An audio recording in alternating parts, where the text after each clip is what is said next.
Yo, what's going on, guys? It's your boy ThatBoyAlex here, and welcome back to another video on this channel. Today, we're going to be checking out another reaction video on this channel. Today is going to be called When WWE Went PG in 2008. This video is by Wrestling's Premiere. Be sure you guys go check them out. I will leave the original video down in the description below. So, without further ado, let's not waste any time and get straight into it. And 3, 2, 1, and here we go. Gone through many significant changes throughout the years. Wrestling has mostly been a family-friendly product that revolves around simple stories involving good and bad. WWF in particular seemed more cleaner and more acceptable, especially as time went on. It had the family-friendly thing on lockdown and in turn appealed to a worldwide audience. It obviously had to do with a bunch of things, bringing in Hulk Hogan from the NWA to become the next major star, and an impressive roster filled with iconic and colorful characters such as Randy Savage, Andre the Giant, Roddy Piper, Hart Foundation, Mr. Perfect, and Demolition. There was plenty of variety and a top-to-bottom roster that rivals many throughout history. As time went on, the formula was waning and fading, with Hulk Hogan taking a step away from the WWF. Things weren't as hot as they were in the mid-80s, an accomplishment that was always going to be hard to top. Ric Flair, Sid Justice came in to give a new and fresh perspective. Shawn Michaels and Razor Ramon were slowly rising the ranks, but after the steroid scandal in 1992, WWF cleaned house and embarked on a new era, the New Generation. The New Generation era was a time which forced WWF to look towards their newer and younger stars, such as Bret Hart, The Undertaker, and Yokozuna. Hogan and Flair ended up in WCW. Savage was on commentary despite having an interest in returning to the squared circle, and a part of it was image. You can't have these roided up giants of the 80s hold the title in a time where the company was under a lot of scrutiny. Bret Hart to me was the best WWF champion in the 90s. He prided himself on being the very best and an example to follow, even his character, but it's known that his first title reign happened because of the steroid scandal. It was well known. The New Generation era took a step forward but 2 steps back. I don't know how it's possible to have the era seem more family friendly than the Golden Era, but it seemed to feel that way with some very shallow and dumb gimmicks dominating the shows. Why the hell would a race car driver decide to become a wrestler? In ring, it was much better and offered some very different wrestling by the likes of Alundra Blaze, Bull Nakano, 1-2-3 Kid, who stands out as a highlight of this era in the first half of the era. These are Young as Pac. But there was a women's division there. Stuff was a bit different. New Generation was when business wasn't great, ratings weren't up at all, and the industry in general was at a point where things were calm before the storm. WWF was too clean cut at this point and lacked an edge about it. They did seem to understand this by 1996 when WCW was starting to do much better and ECW was standing out as being essentially the Wild West of North American wrestling. Goldust and the heel version of Diesel seemed to represent more of that edgy attitude era. Stone Cold Steve Austin signing with the WWF opened things up and brought a character who was constantly pushing beyond the line with his persona and actions. Austin is a very talented wrestler, but the time he brought in that character, a time where the industry was changing, was perfect. I can't really imagine Stone Cold Steve Austin in 1994 WWF or 1995 WCW. It was at the right place at the right time. The Attitude Era came along with the success of ECW's edgy and often controversial product, but also the New World Order in WCW, a faction that reimagined pro wrestling and brought formulas that are still used to this very day. Eric Bischoff as the heel authority figure, which wasn't a foreign concept, but a very notable one that made it famous. All these elements brings WWF to a point where it was more grounded and less family-friendly. Even The Undertaker wasn't the same. What's funny is that the entire beginning of the Attitude Era was PG. The content was a PG, but the shows WWF put on were PG. Raw's War was the first hour, and things weren't as crazy as the second hour, which was called Warzone. Together they were Raw, but WWF split them in half to make their ratings look stronger. Warzone even had an intro in the beginning.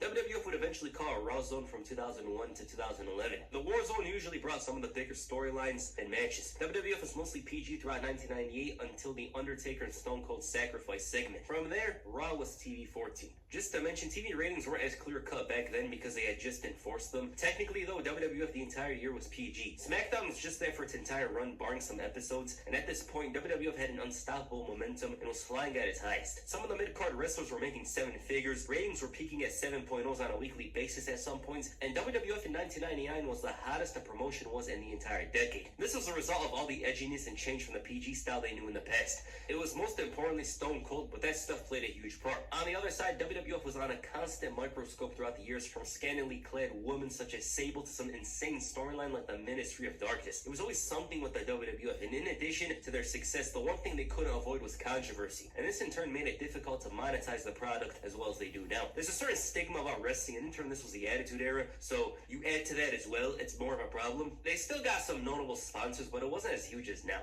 It's also important to mention that WWF went public at this time. That would affect a lot of things later on. Most of the things happening around this time period was because Vince had nobody to answer to. Now, they're stockholders. As years went by, WWF, now WWE, was still doing things the same way, but with no result. There's a certain spark in the Yeah, I did remember, if I'm not mistaken, WWE was not a public like company. It was like a private company type, type beat. And then they became public, the stock market got involved, and now you see it nowadays with WWE and TKO merging together, and stockholders and all that kinds of stuff. So yeah, I kind of do remember that. So yeah.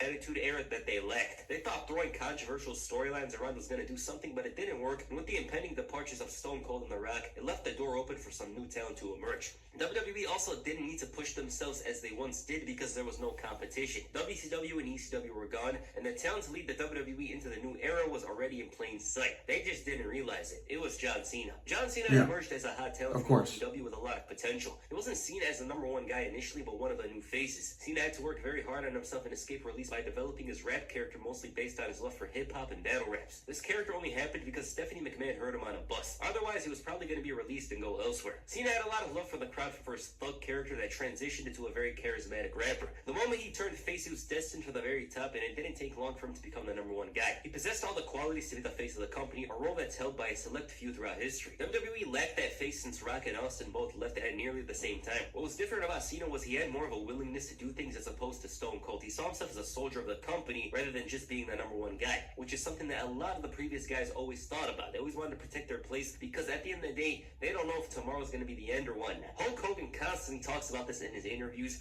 Stone Cold obviously wanted to protect himself as well. Everyone wanted to protect themselves. At the same time, WWE was becoming more and more family friendly. John Cena played a huge role in that, but the blood was happening less and less often, even before the Chris Benoit incident. You can notice that the shows were as violent as previously. It still happened, of course, but back in 2002 and 2003, every week someone would be bleeding like crazy and selling a beatdown from Triple H or Brock Lesnar. Then the Chris Benoit incident occurred. Another time where wrestling was observed closely, in 2007 was a year of tragedy. Many wrestlers passed away from injuries and problems they suffered in the industry, and questions were raised. It seemed like that PG rating was always meant to happen anyways, but 2007 only brought it closer. The whole year was dominated by John Cena and saw the product in general becoming toned down as time went on. Hornswoggle even had a goofy storyline where he'd be running away from the coach, ran through a wall, and for the most part, WWE only had that TV-14 rating for their previous reputation. It was basically PG at this point, but it just didn't have the rating. Back to John Cena. The champ had become the WWE's name and face of the company, a role he took great pride in. Sometime after 2005, John Cena went from a street rapper with an edge to somebody who was now the superhero of all the children. Something that was very similar to Hulk Hogan. This was met with criticism and complaints from all their fans because not only was Cena watered down, but he was forced to be in a role that not only took some of his best qualities, but also made him almost unstoppable. This was from the years of 2005 to 2007. Cena spoke about this in an interview and said, and I quote, WWE moved towards PG. They weren't quite PG yet, but they wanted to move in that direction. You see little kids wearing your stuff, and your stuff is pushing the boundaries, and then I was like, you know what? I want to stop doing this. It was my choice. When you look back on it, I noticed that WWE is probably going PG anyways. You look at the old episodes and stuff,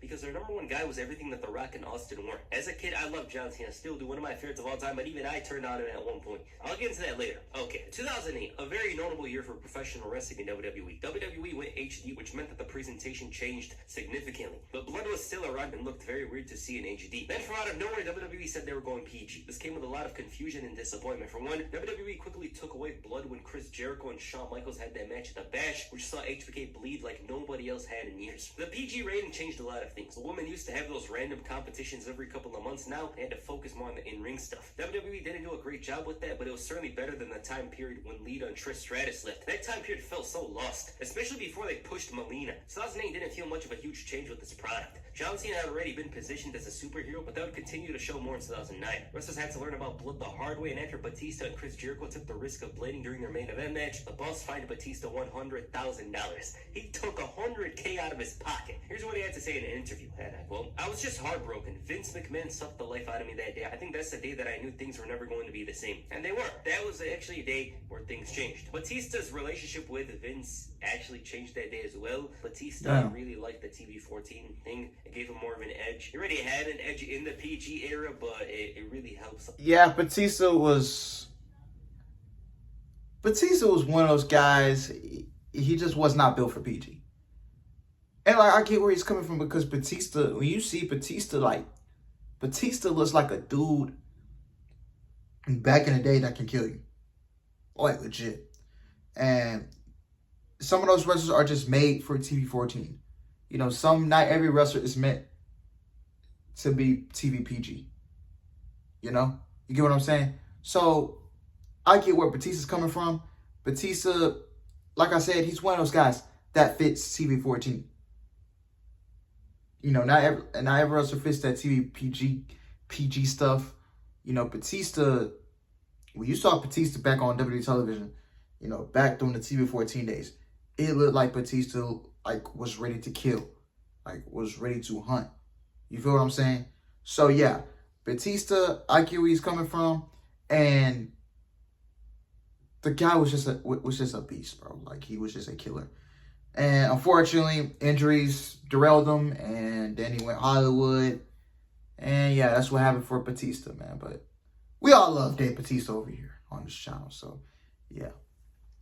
A lot, you know, enhances your character more. As evident by nowadays, Batista takes great pride in his character. And when WWE went PG and he left, he felt like he needed to. He didn't want to stay around. John Cena's moves, yeah, I understand. STFU were a common staple of his moveset and represented the edginess of his old self. WWE renamed them when they went PG. I don't even remember this, but his FU was actually called the Throwback for a short time, and it was actually his call, which some fans guessed. Here's what he had to say in an interview. Well, it was totally my call. It's actually attitude adjustment. I realize that our audience has changed now, and when I look out past the ring now, I see so many children. Originally, the FU was a pun in response to Brock Lesnar's move. He used to wrestle in the WWE. I never really called it that. It's something I said once, and the announcers picked it up. I know that kids are watching my every move, and there are a lot of parents know their kids look up to me, and I know a lot of people watch our program with closed eyes, and I kind of live by the motto, hustle, loyalty, and respect. If someone is out of line, I think instead of giving them an FU, it's better to give them an attitude adjustment. I remember that name change. It just happened, like, from out of nowhere. I don't even remember exactly when it happened, but a lot of people, if you guys remember, back then, a lot of people hated that. I wasn't even on the boards or the forums or reading rumors, just on YouTube. They absolutely despised the fact that John Cena's two most important moves were renamed and were made more kid-friendly. Obviously, we got used to it now, but the attitude adjustment back then was a stupid-ass name. It was so bad. Bro. I think it's so bad nowadays, but Oh, like God. then, when I look back, a lot of people hated it. WWE was becoming too kid-friendly. The attitude adjustment name was brought on about a month later in February of 2009. John Cena's crowd reaction at the time was almost entirely positive, which caught me off guard when I watched the Raw segment from the middle of 2009, but the cheers were very high-pitched, so that tells you all you need to know. An important reason for why WWE went PG was because Linda McMahon was running for Senate. And you guys know how in politics things go. You know, you gotta have a good image and stuff because people use it against you and whatnot. WWE being the product that's violent and embarrassing, disrespects women isn't gonna help the election. She lost twice anyways, not to mention they were constantly promoting this thing called stand up for WWE. Why am I not standing for WWE when I should stand up for myself? What the hell? Well, help WWE here with the who remembers that? Sponsors. The sponsors were much more famous. Yo. Who remembers the stand up for WWE? Oh my goodness, bro. Oh my God, yo. This is how you know when it just got bad. Oh my goodness. Dog. Who remembers the stand up for WWE? Oh my goodness. Yo, that is crazy, man. Ooh, I'm so glad we moved on from that. Granted, it's still TVPG, but I'm glad we moved on from that years later. Because, boy, jeez, that was just, I don't even want to talk about it. Better than previously. They had a lot of Sacker 2 sponsors in the 2000s. That changed in a year after WWE went PG. They got Mattel, a big toy company to make products for the WWE. This followed with more prominent companies. Fruity Pebbles, Kmart. Kmart was one of the biggest sponsors in this era, and they released some John Cena shoes. Those shoes are the entire reason why he never turned heel. So if you saw a kid back then, just know those kids are the reason why John Cena never turned heel. I'm joking. It took a while, but by 2015, WWE finally got that Coca-Cola sponsor. 7 years after the move to PG, and it's basically the pinnacle of sponsorships. At least for what they wanted, you know? Like, they always wanted to aim for Coca-Cola, and they finally got it. Nowadays, the ring is filled with sponsors and the big events, and seeing as they're under TKO, I expect Prime, Wingstop, sponsorships, especially because now they started putting them on the mat. Prime is already infiltrating the mat, and I wonder what's next. With that said, the product early on in 2009 had a lot of adjustments to make, and I'm not talking about attitude. Chair shots were still a thing to the face, and Jeff Hardy back then used to lay those shots in like the wrestler owed him money. In ring, not much changed, but the stories were more simple, I'd say. Randy Orton certainly made the most out of the PG rating, not letting it affect them, and he even RKO'd Stephanie at one point. Words took a downgrade, and again, you don't need profanity to get your point across, especially if you're a great promo, but early on there was a point to make where you can't say ass and other things. WWE even had John Cena acting like a thug, destroying some other guy's property, saying JBL's poopy, when all they had to do was call him trash or something. I was like, what the hell? In this Pebble era, John Cena even made an apology and got fined for saying the word ass. This was 1 month before The Rock's return, which loosened things up and give the wrestlers a little more freedom. It may have been for storyline purposes though, just wanted to mention it, but then again, that word wasn't heard much after WWE went PG. With that said, WWE's PG era changed many things. John Cena in many ways is the face of a faceless entity. He represents the transition from the Attitude Era and ruthless aggression to a family-friendly product the likes fans haven't seen in decades. And his booking went into overdrive right when they went PG. Cena's already in some ways a Superman-like character, but that truly increased and became symbolized more with the fruity pebble colors. If you're wondering why John Cena is a major part of this video, it's because this. Oh, this is when. Oh my goodness. This is when the fans just started. Not the kids, but like the older fans, the adults. This is when they started disliking John Cena. They turned him into this superhero gimmick, and he was just burying guys left and right. I still remember the Nexus. Does anybody remember the Nexus with Wade Barrett and Skip Sheffield? Many people know him as Ryback. What's the other guy's name? It had Justin Gabriel. It had Darren Young. It had Husky Harris, known as Bray Wyatt, rest in peace. And some other guys too. Heath Slater was in that thing. Bro, they just freaking killed him. Like when they put him in the ring with John Cena, bro, it was over.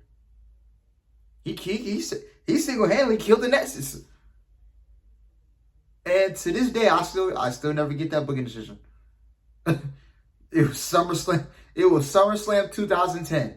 It was Team WWE versus Team Nexus. Oh my goodness, and Nexus lost. I will never forget that.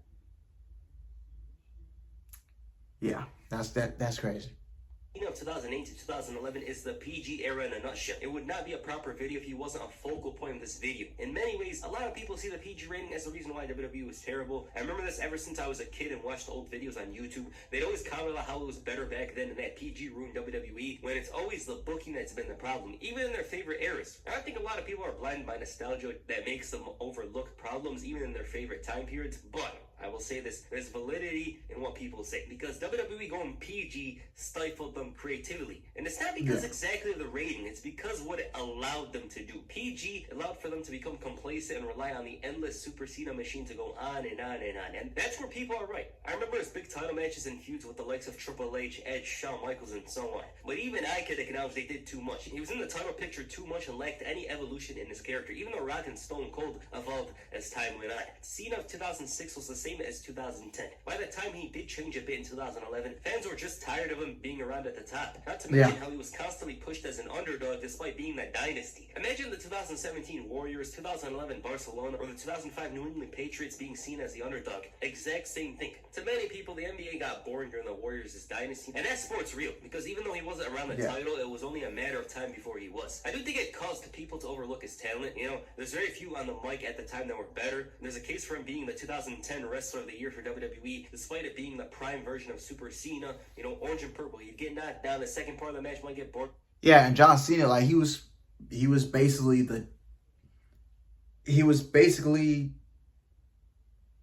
the Golden State Warriors of the WWE, the New England Patriots of the WWE, the Kansas City Chiefs of the WWE.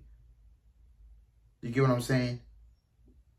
Well, I'll call Charlotte Flair the Kansas City Chiefs of the WWE because, you know, fans are just, because I like to compare them to those teams, to those kind of teams. Hell, even my Houston Astros, because they're tired of seeing them every time in the title picture. You get what I'm saying? You know how football fans were tired of seeing the New England Patriots in the Super Bowl every year? The Kansas City Chiefs, they're tired of seeing them in the AFC Championship or the Super Bowl every year. Same thing with the Astros. Fans are tired of seeing the Astros in the ALCS or in the World Series every year. You get what I'm saying? So John Cena, he was basically the Golden State Warriors, the New England Patriots of WWE. You know, they didn't transform to Roman Reigns when he was an early babyface. You know how Roman Reigns, 2014, 2015, 2016, 2017, he was constantly in the title picture. He was basically the Houston Astros of the WWE. You get tired of them seeing them in the playoffs every year. Every time they go into a championship, they're always in contention for a title. So yeah, I get where y'all coming from. I get where they coming from. So yeah. But we all know how it would end. Even then, I personally think there's a case for him to be Wrestler of the Year. I look at the year-end rankings from that year. You know, orange John Cena, purple John Cena. Many people have him as number one. 2010's a funny year for me. I used to see a lot of things on the internet. I used to hate PG WWE. I didn't hate the product, just that it's PG, because I saw everyone did. You know, like, I liked watching WWE, but I didn't like the fact that it was PG. I watched Raw and SmackDown every week, even ECW and NXT sometimes when it started airing, and I already knew the stigma John Cena had. Sometime before the summer, I just randomly turned on him because there was nothing cool about him. Randy Orton, who had just turned face, had more appeal and interest to me. His character felt fresh and different as opposed to Cena, who was the same. I was always hoping that rapper Cena would return, and in hindsight, I'm glad that didn't happen, but it was mostly because his character had an edge back then. Then I watched The Marine again and realized I couldn't really hate him. Still like Randy Orton more at the time though. And if Cena evolved in that time, things would have been different. But again, even if he did change a bit, I don't think fans are going to accept it unless he turned heel. So in a nutshell, PG and John Cena's push coinciding was a recipe for disaster because there's a lot of great talent around, but because they didn't have the track record or trust that John Cena had, and in some cases it was right, they completely relied on him. Even after 2011, there was still a worry about Cena taking over the main event scene. It's just his portrayal changed significantly after CM Punk called him out. He was now the guy to beat in a dynasty that was destined to go on for years to come. Personally, I liked him, but mostly preferred others to be champion. I was a big CM Punk and Daniel Bryan fanboy in 2012. I think for CM Punk, it was simply down to him being a complete package, but with a certain groundness to his character. You know, he was very grounded. WWE didn't see that for a long time before, so once he was unlocked in 2011, it made you see him differently. Obviously, get why WWE did push John Cena at the top. You know, it's very understandable. At the end of the day, it is a company. They're gonna make money. It doesn't really matter to them if creative isn't hitting as long as the money is coming in. I obviously understand it, but creatively, there's a reason why many people do not revisit this era of WWE a lot. It's because it was very hollow at times and very dry. So yeah. Alright, what do you guys think of WWE going PG? Please comment down below. And that's it for this video. Make sure you hit the Stone Cold Stunner on the like button and perhaps the attitude adjustment on the subscribe button. Peace. Yo, that's crazy. Alright, well, that does it for this video. When WWE went PG, man, it kind of, when I got back into watching it during the pandemic, I was like, you feel what I'm saying? But I just don't think WWE needs to go back. And there was a rumor that came out that WWE was going back to TV 14 at one point, but now that I look at it and I sit there, you know, I'm like, we don't need to go back to TV 14. Now, when it goes to Netflix, will it be different? I don't know. Because on Netflix, you can do some edgier things, some much more edgier things on Netflix, but I just don't think we'll ever like go back. Wrestling would never go back to that era. Let's get that. Let's get that straight. Wrestling would never go back to TV 14. It would never go back to the Attitude Era. Now, unless you watch, you know, AEW or Impact, but I'm talking WWE. WWE would never go back to those days because, you know, now you got these new Gen Zers out there. You know, everything is sensitive, and you know, back in the day, you know, there were people it was kind of racist promos on each other, and you know, women was flashing themselves. You know, then you have blood, and you know, you get people complaining. For example, Saturday was Swerve Strickland and Heyman at All Out. You guys saw that match. You know what happened. It was just brutal, and you know, you got a lot of Gen Zers complaining and stuff like that, but the product itself, when WWE went PG, it was just kind of down real, man. As long, I just feel like they got complacent, like you said, and they did not care. As long as they were making money and bringing in the Benjamin Franklins, that's all that mattered to them. So yeah, man. Anyway, guys, thank you guys for watching. I hope you guys enjoyed it. Please like, comment, subscribe, and I will see you guys later. Peace.